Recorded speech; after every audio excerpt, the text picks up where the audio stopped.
মানে বিরোধী দলের যে মূল, আমি বারবার বলার চেষ্টা করছি, এনসিপি এখন বিরোধী দল। সো এটা বিএনপি জামাত এখন আর বিরোধী দল না, জামাত কোনো বিরোধী দল না, জামাত আর এনসিপি মিলিয়ে মানে বিএনপি এবং কথা বলছে সেটার ব্যাপারে ক্রিটিক বলেন, অবজারভেশন বলেন, অল্টারনেটিভ প্রপোজাল বলেন, এগুলো দিচ্ছে এনসিপি। জামাত কথা বলছে না, জামাত কোনো মানে জামাত যা বলছে এটা আমরা লিড দিচ্ছি, তারা ফলো করছে।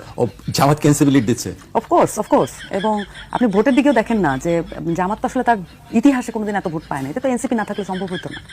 এবং আমি এটাও মনে করি না এত আসনও তারা পেতো যদি এনসিপি এই জোটে না থাকতো। তো জামাত আসলে কোন দলই না। আপনি দেখেন যে একটা পররাষ্ট্র উপদেষ্টা নিয়োগ করার জন্য ওনাদের, আমি আসলে কতগুলো ঘটনা বলবো। আমি জুলাই সনদের স্বাক্ষর থেকে আজ অবধি আমি যদি বলতে শুরু করি তাহলে এটা মনে হবে যেন আমার মনে হয় যে যখন জামাতের পক্ষ থেকে কাউকে আপনারা কথা বলবেন তখন জামাতের কেউ যদি ফর্মালি এসে আপনাদের সাথে কথা বলে সেটা বেশি ভালো হবে।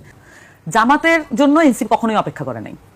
এই নির্বাচনের আগে কোনো ডিসিশনের কারণে জামাতের জন্য এনসিপি অপেক্ষা করে নাই। দ্বিতীয়ত, যখন আমাদেরকে বলা হয়েছে যে বাচ্চারা বাপের চেয়ে বেশি বুঝো না, আমি নিজে পাবলিক টেলিভিশনে বারবার বলেছি আবু জাহেলের কাছ থেকে, কোন চাচা আবু জাহেল এটাও জানি, আবু জাহেলের কাছ থেকে আমাদের পরামর্শ শুনতে হবে না।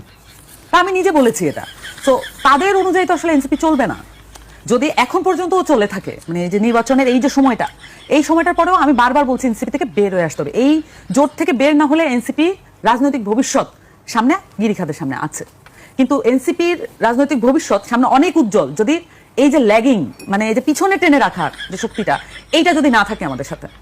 রুকো যারা, সবার করো বলে এই সামান্তা যে কথাগুলো বলে ওকে শোকস করে ওকে বহিষ্কার করা উচিত। এবং আপনার মাধ্যমে বলছি, এনসিপিকে আজকে আমি দুপুরবেলা বলছি যে এই মেয়েটাকে বহিষ্কার করা উচিত ইমিডিয়েটলি। কারণ তার কি তার হারানোর বেদনা, যে সে তো কিছু হতে পারেনি, তাকে কোনো জায়গায় ডাকে না। এখন সেই কারণে আমার যেটা মনে হয় যে এটা না করলে দলে যতখানি, ভাই যেটা বললে একটা আসন দেখান তো, এই যে তুষার হেরে গেছে, তুষার বলছে কি জামাত ইসলাম আমাকে ঠিক মতো সাপোর্ট করেনি বলে আমি হেরে গেছি। এটাই তো হেরে যাওয়ার পরের দিন স্টেটমেন্ট, যে তাহলে এনসিপির দ্বারা যদি জামাত জিততো তাহলে ভাই আপনারা এই কথাটা হয় কেন? তার মানে এই মেয়েগুলো আতাতাই, এরা হচ্ছে জুলাই সনদের সাথে। কারণ আপনি অ্যাসাসিনেট করে এনসিপির যে জায়গায় যাওয়ার কথা ছিল সেই জায়গায় যেতে পারেননি কেন? এই মূল্যায়নটা করেন। এনসিপির তো একটা বিরাট ক্রাউড ছিল, যখন তারা হলো তাদেরকে কিংস পার্টি করতে হলো কেন? তারা এতই পারে তার গোপালগঞ্জ থেকে মিলিটারি দিয়ে তাদেরকে নিয়ে আসতে হলো কেন? সো এই প্রশ্নগুলো কেন নিজেরা উত্তর দিয়ে নিজেরা সংশোধন করে আবার মানুষের কাতারে আসতে হবে।